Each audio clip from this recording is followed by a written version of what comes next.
Hi everyone, it's Henry here, and in this video I'm back to playing around in the Old World.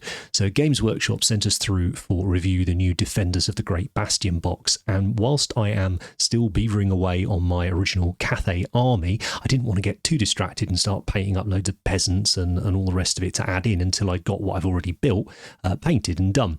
But the more I looked at it, the more I thought that perhaps hiding within this box is actually an awesome looking Mordheim warband, and that's something I've been wanting to do for absolutely ages. So I figured, why not? So I've documented the process, and in this first part of the video, second part next week, I'll take you through everything I've done to get a cool Cathay themed Mordheim warband. So let's paint.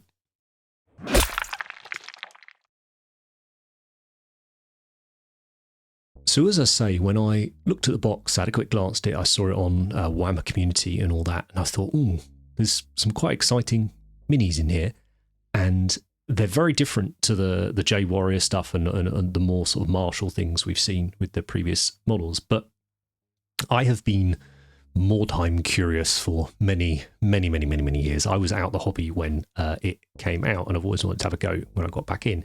And the more I sort of looked at them, the more I thought, oh, I wonder if there's a warband in here. And I started to think about maybe I could use them as proxy Eshin models.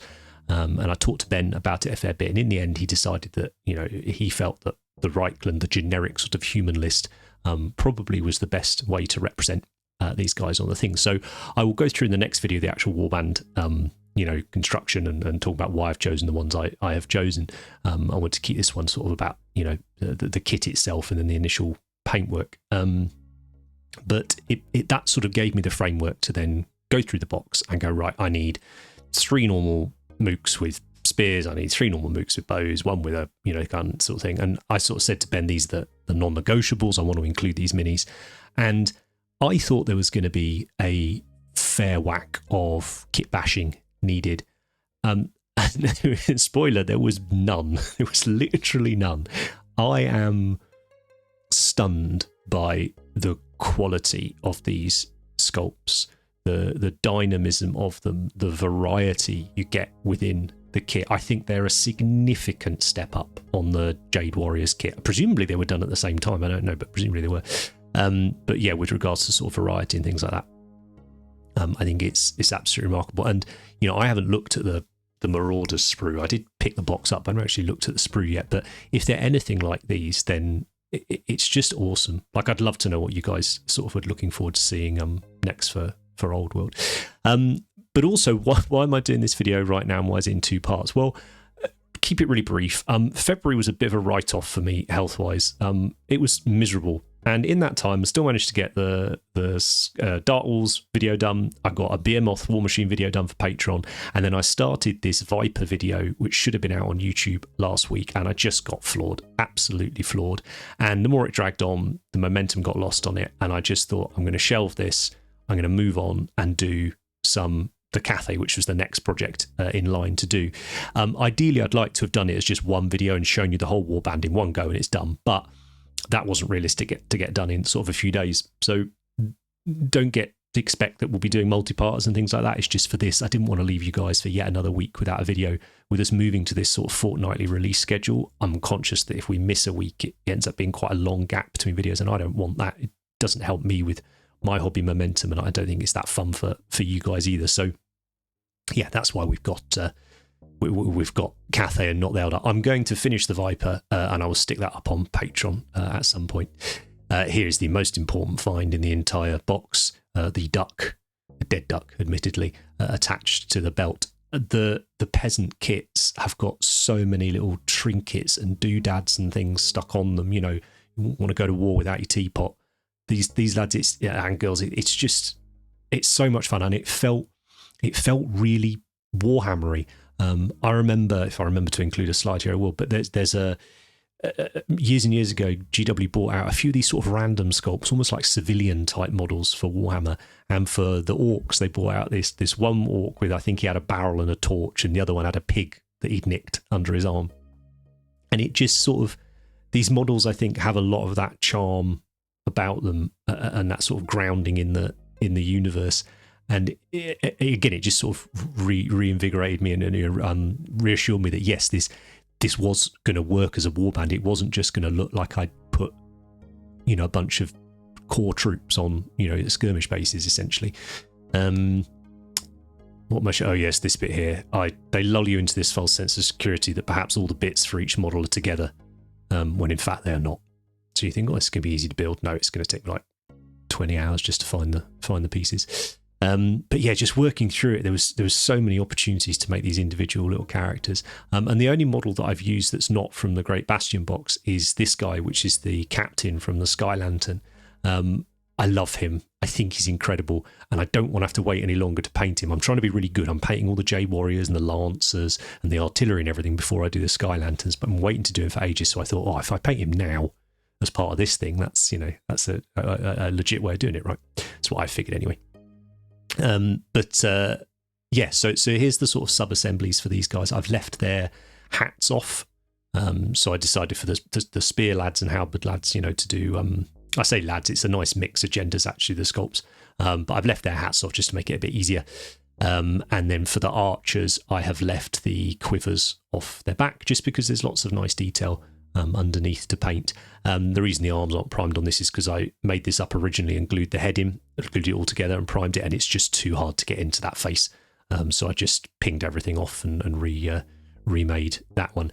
But I'm sort of thinking about how am I going to paint them, and whilst I might do all of one element on the entire warband, I then like to break things down generally into sort of 2s and 3s, because I think it means you can give the models a little bit more attention, which I think is important when it's a little skirmish thing like this. But also it means that you're finishing things in little chunks, so you're keeping that momentum, that sort of momentum going and that enthusiasm going for it. So the gunner here and this awesome old sergeant guy, that's obviously like an ex-Jade Warrior and stuff. Like I'm envisaging this as like a sort of little captain's crew, really sort of sent out to go and retrieve treasures and things while they're ostensibly there, saying they're there to help the Empire. So I sort of wanted everyone to look quite plain and quite sort of like this is off the books kind of thing. And then they found some dodgy sky captain who'll transport them all and take them there. So that's my sort of theme idea with it. But yeah, break it down into the sort of the black clothed peasant models, a couple of the white Jade Warrior type models, and then the 2 characters here. And I decided to leave the cape off the wizard. The join in the shoulder pads will be annoying because I'll have to scrape it off and glue it together and sand it and everything. But I figured that actually that was less of a fuss than trying to paint all the stuff behind the cloak. And then the inside of the cloak and stuff with it glued together. So I just went with that as a subset. So quite a few sub-assemblies actually, to be fair. Now, this is very much intended to be a companion video to the original Cathay one. I loved doing that Cathay one. You guys had a great response to it. I'm sorry there hasn't been a follow-up to it yet, but quite simply with the army, I'm not yet there. I'm still painting Jade Warriors and Jade Lancers, so there's not really anything new to show you with it. As soon as I actually paint something different, like one of the Sky Lanterns or something, I'll do a video on that. But a lot of the recipes that I'm going to use on these guys are the same that I have used on the Jade Warriors in that video, so I will link up to it. And if you want to see more details and go and watch that video and hear a lot more explanations about certain elements that you're going to see in this video, they will all be in that one. So I decided, what could I do with the airbrush? Was there a job for the airbrush with this paint job that would help me? And I thought, well, I could try the skin. Might help me, get a head start on stuff. And I knew that I was going to paint all the cloth and stuff black. So I was like, I'm going to do that with a brush anyway. I like that. So yeah, it felt like the airbrush was going to help me out with the skin. I don't think it made a huge difference, if I'm honest with you. So if you don't have an airbrush, you don't need it to do this scheme. For the cloth, yeah, like I said, I wanted to go black, so I went back to the recipes that I've done for the Jade Warriors, and I've done sort of a little black surcoat on them. So I've taken the same recipe for that, and then all I'm doing is keeping my paint really, really thin, as you can see, as it's going on the model, making sure there's not too much on my brush, and then just going in and doing very broad sort of highlights, thinking about where would the light hit, what would it light up on the model. So this isn't the sort of typical all the creases are dark and all the all the folds are light. It's trying to think a little bit more about directional light. But equally, this this is painted for gaming. This is, I'm not going to spend absolutely ages on one model with this. I can't, otherwise I'll never get the warband done. And it's just on the desk in a minute. It's looking awesome. I can't wait to show you guys next week. I wish I could have revealed it in one go, but hopefully it'll still work and it'll still be an interesting thing to watch. There's certainly plenty of footage to get to 2 videos out of this, so I'm quite looking forward to what you guys think with that. But yeah, so we're just sort of working on here over a black base coat. We're then moving on to Corvus black, and then to highlight it, I'm going to mix in Cyberite green. So I don't believe I did this on the Jade Warriors. I'd have to check my recipe actually. I'm doing so many at once. It's like I haven't got to the highlight stage on the black yet. So I've done much too big a batch. I really should have broken it down into 5s and 10s. I'll never learn. But the reason I've added in Cyberite green to create the highlight color is because that's what I've added in, for instance, on the cloth on the Jade Warriors. And I want to try and maintain a little bit of harmony across the army. And I find a really simple way of doing that is using the same color in the highlights. So Cyberite green seemed like a good option here. So I've gone in and done a few highlights with the brush, and then I've loaded up the lighter mix into my airbrush. I'm just going in here very, very thin, incredibly thin coats, to the point where if you get overspray, it doesn't even matter, doesn't even show up. And I'm just going to sort of blend it out a little bit with the airbrush. This is less to do with smoothing the blends out, because we're going to go back in and paint more in a bit, and it's just more to ensure that I have hit everywhere that I should have hit with the light and the dark. Sometimes it's quite easy to, I find it quite easy to misinterpret certain shapes on the model that I think might be dark when in fact they should be light, and vice versa.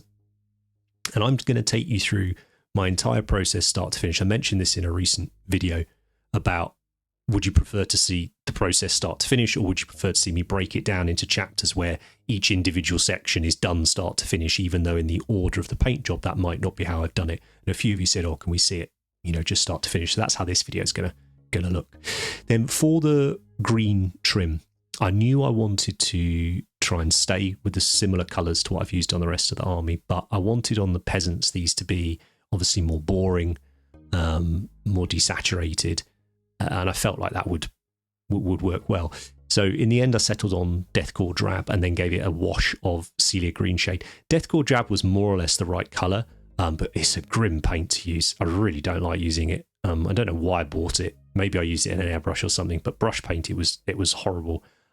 So I would say if you could just get any other sort of olive drab type colour paint, I would use that instead.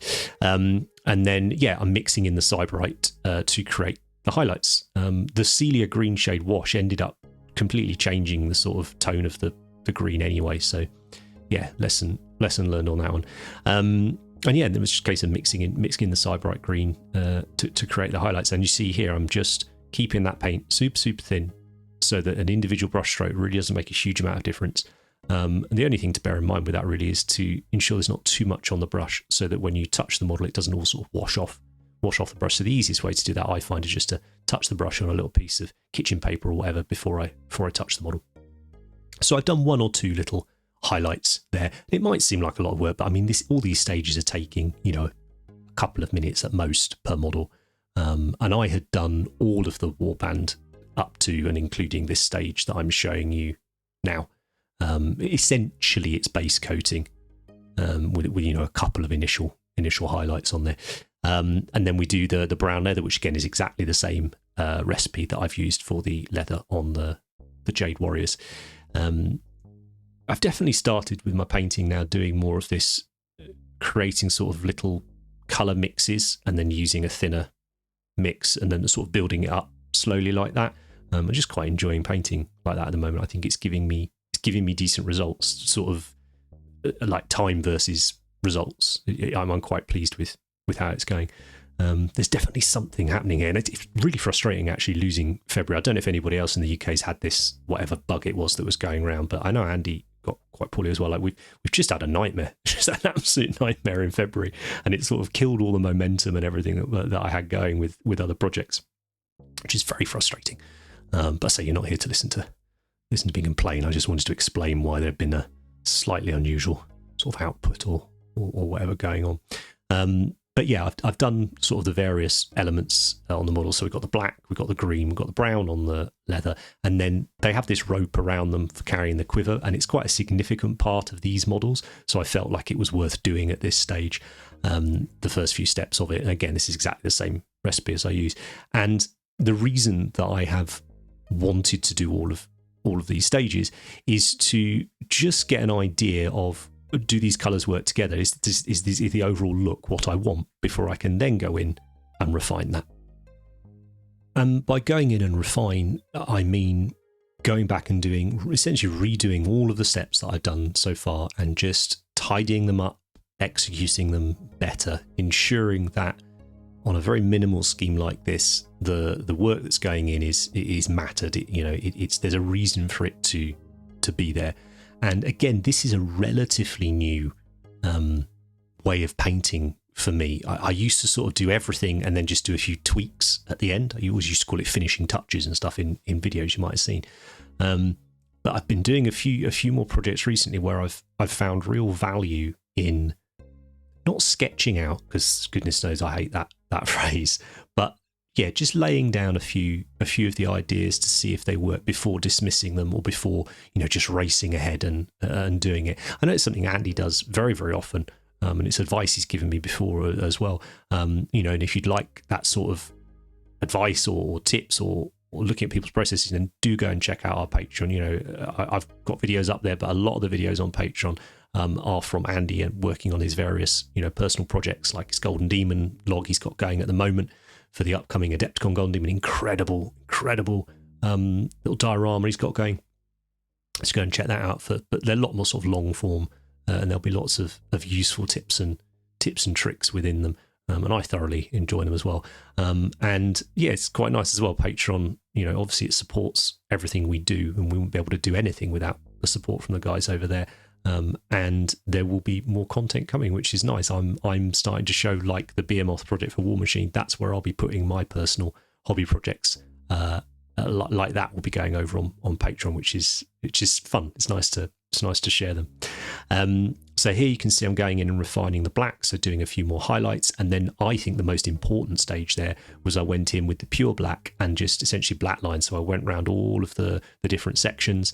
I darkened some of the folds, but then importantly, between every area, I went in and typically where you would expect a wash to pick up all those recesses, I went in and painted in instead with a brush. There's not really any washes on this entire paint job. At the very end, I do a tiny oil wash on like one element, but other than that, it's been all just acrylics and trying to be a little bit more deliberate and accurate. And this was a very deliberate, use the word again, decision by me, because I'm trying to improve my painting. I'm trying to improve my skills, and I still haven't quite settled on how I like to paint at the moment. But there's something coming. I can feel it. There's definitely a vibe, and I'm zeroing in on it. So it's quite exciting to. I'm sure you guys have done that before. Like maybe can't quite put your finger on why you're enjoying yourself with your painting, but something's changed, and that's where I'm at the minute. Just got to keep painting, right? Keep the brush moving, get the paint on the models. It's the way we do it. And then I'm doing exactly the same process for the green here. So you can see it's all the same things. It's just building up those highlights where I think the light would hit the models, leaving it darker in the recesses, or where the light wouldn't hit the models, and trying to be accurate, trying to make sure there is a nice, clear separation between the areas. And here I'm giving the model a quick matte varnish because the Celia green shade and the Deathcore drab had a horrible finish on the green, so I just wanted to unify everything so I could see it a bit better. So that's just a quick matte finishing varnish to have a look. But the guy on the left here, also we've been working on refining, versus the one on the right, which is just that initial stage, getting some of the colours on. So hopefully you guys can see the value in that. Actually, I haven't just realised that the one I've shown you there, I haven't done the rope or the leather on, but hopefully you can see, particularly on the green and the black, the difference there. That going in and just spending, I don't know, 15 minutes, probably something like that, on the model, making that difference. Now, is that realistic for a unit of 40 peasants? No, probably not.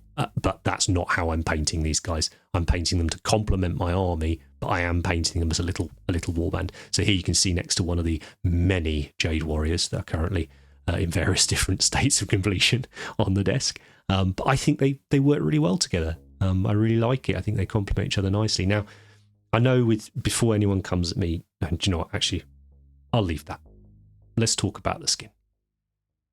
So my initial skin recipe was just 2 paints, which I was really pleased at. But as I mentioned in that video, I've got a ton of reference photos now of Chinese skin. Google Chinese skin and got loads of different photos. And I want across the army to have a variety of skin tones.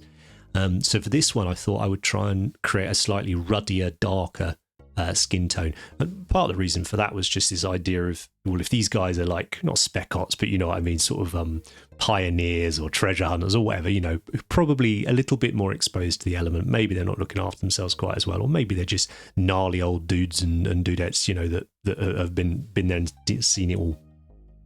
I thought that would work quite well, sort of wind burn from floating around in the sky lanterns and all that. So I just added in a couple of different colours here to see what I could get.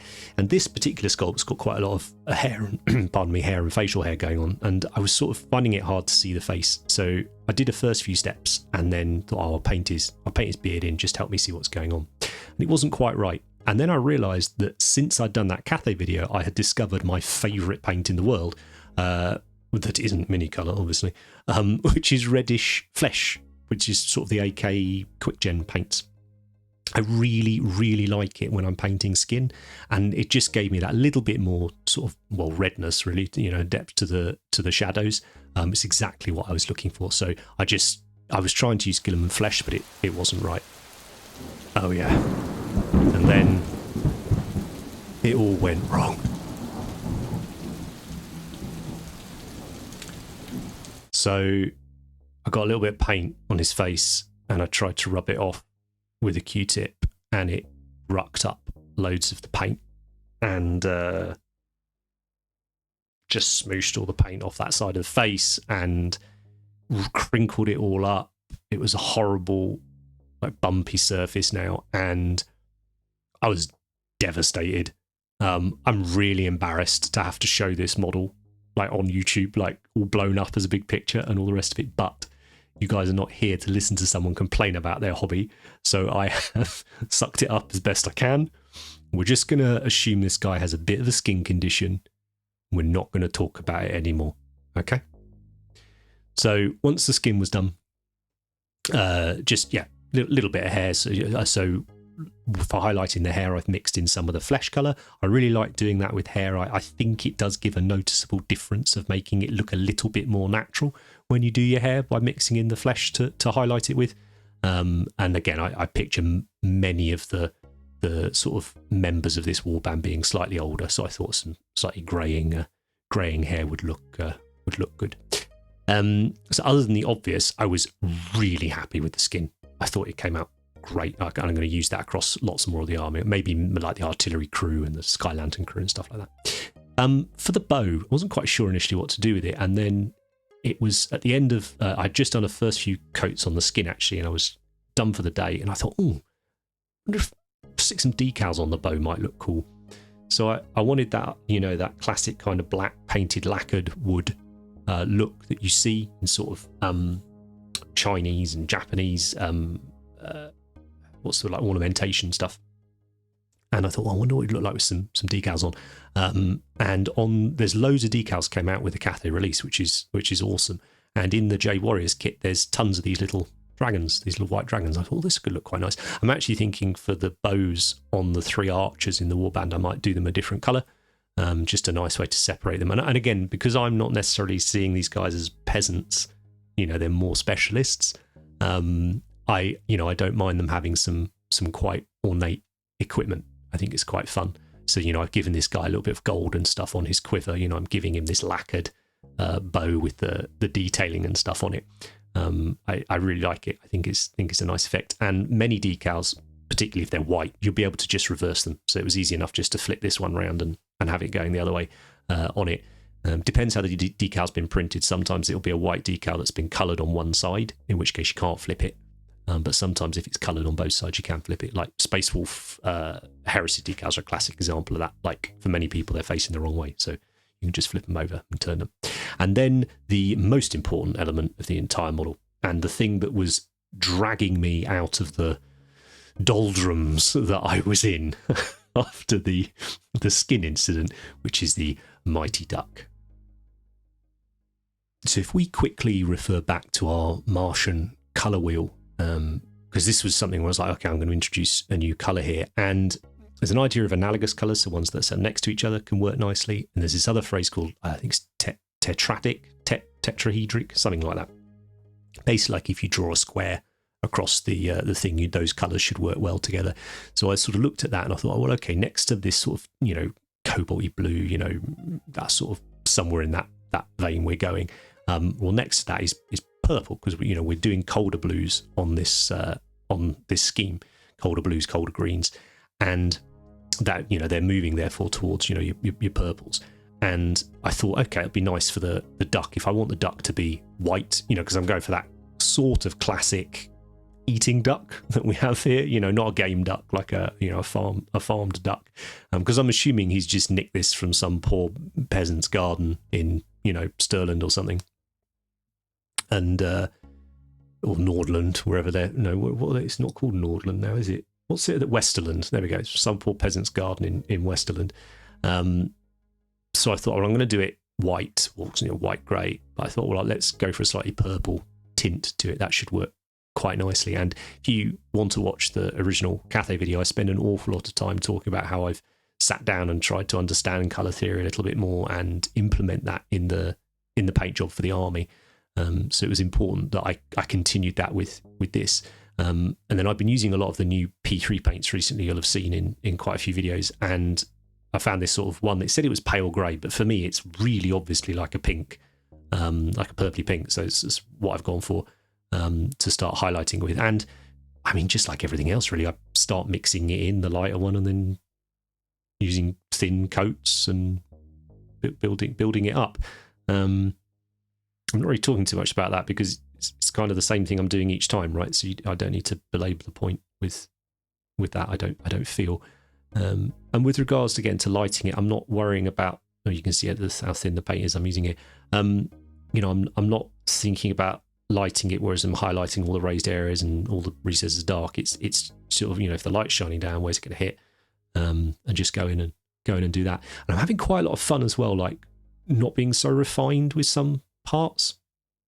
Not being lazy, but just worrying about refinement and definement, I suppose, in certain key areas and not so much in others. And the duck sort of felt like a good example of that. And it was good fun as well, like this thing of going, right, let's see if I can do this without using washes. What can we achieve? Yeah, I think it came out really nice. And then for his beak and his little feet, just gone for Towelite ochre and hobcrop hide, because they're just sort of slightly more muted versions of an orange and a yellow. But yeah, was this enough to drag me out of the despair of the skin, the face issue? No, but it was really fun to paint. Maybe I should pick up those gnomes from Blood Bowl and paint a goose or something. Yeah. Honestly, the character in these models it's so cool. The fun in painting these models as individuals, not as a big unit, I cannot express how good it is. It's enormous. If you're remotely interested in Cathay, but you don't really want an army, pick up one box of peasants when they come out, and I think you'll have a lot of fun doing it. Then I've given the whole model finishing varnish, or matte varnish, which has got a lot of various finishes on the model.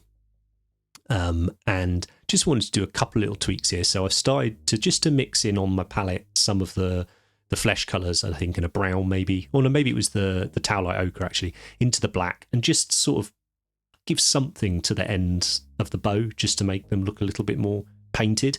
So sort of wood grain. It's not necessarily meant to be wood grain, but just something to the ends of the bows to make them look a little bit more interesting than just this flat black that they were previously. And actually, it's one of my favourite parts of the mini.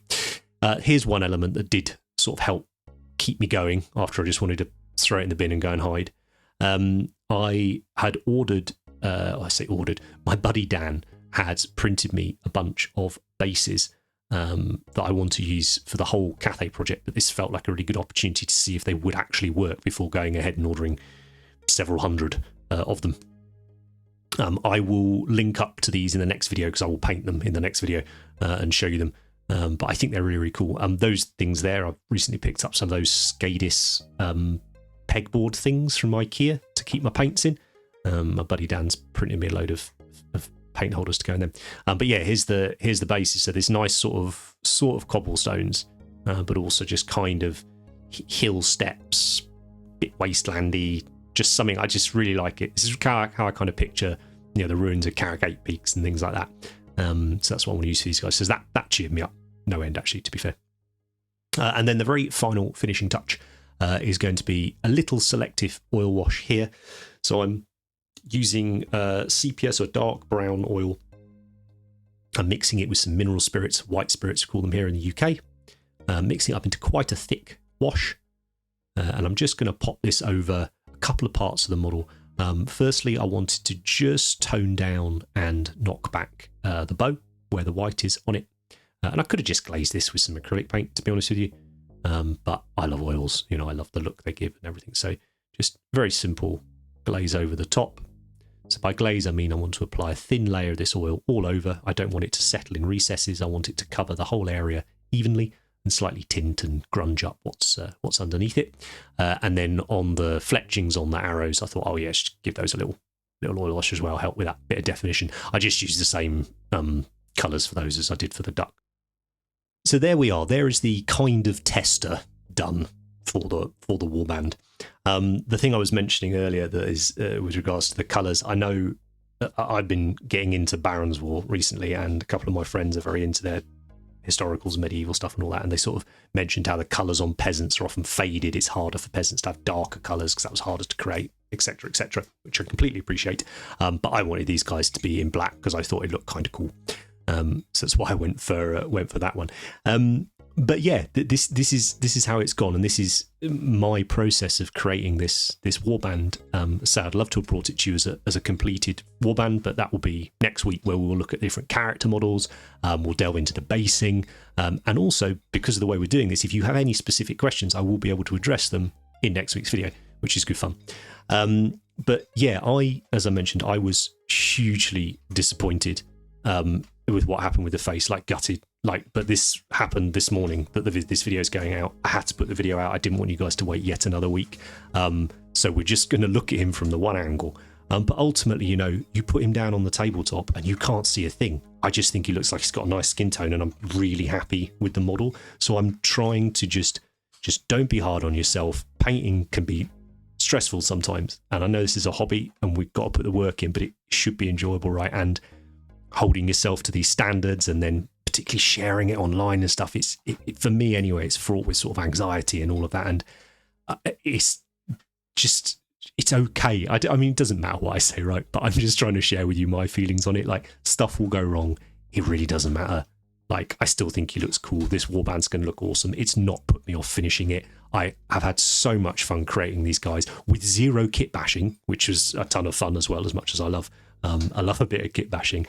But yeah, so if I want to look at the positives for this paint job, the colours are often different to the rest of the army, but I think it's very, very complementary to what I've done so far. It's been tons of fun just to paint loads of cloth. I don't do that on many miniatures. A lot of the miniatures I paint often have armour on them, or lots of the miniature is armour. So it's been really fun to do more cloth stuff. I'm really sorry if you can hear loads of crunching in the background. My dog's just decided to walk in and eat a breakfast at 4 in the afternoon.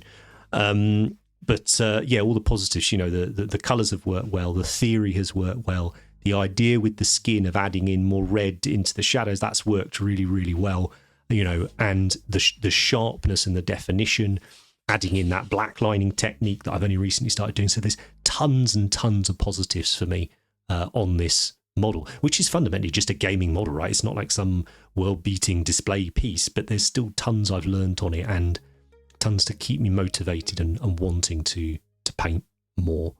But yeah, and I hope that's not coming across as me being sort of falsely positive, but I am really trying to motivate myself and G myself up over it, because it is disappointing what's happened, but it happens all the time. It's just a case of moving on. Don't let it stop you. Keep on painting. And that's my feelings on it anyway. So like I say, if there's anything you'd like to ask about anything in the video, please pop it down in the comments. I'll get back to you as soon as I can. Go and check out that first Cathay video if you haven't. There's a ton more information in there, a lot of which is relevant to what I've done in this video. And if there's anything you'd like me to address in next week's video, where I will paint the wizard, I'll paint the captain, I'll do the basing, things like that. If there's anything you'd really like to see, please let me know, and I'll see if I can factor that in between now and then. So thank you ever so much for all of your support. We couldn't do any of this without you. Take care. I'll see you next time.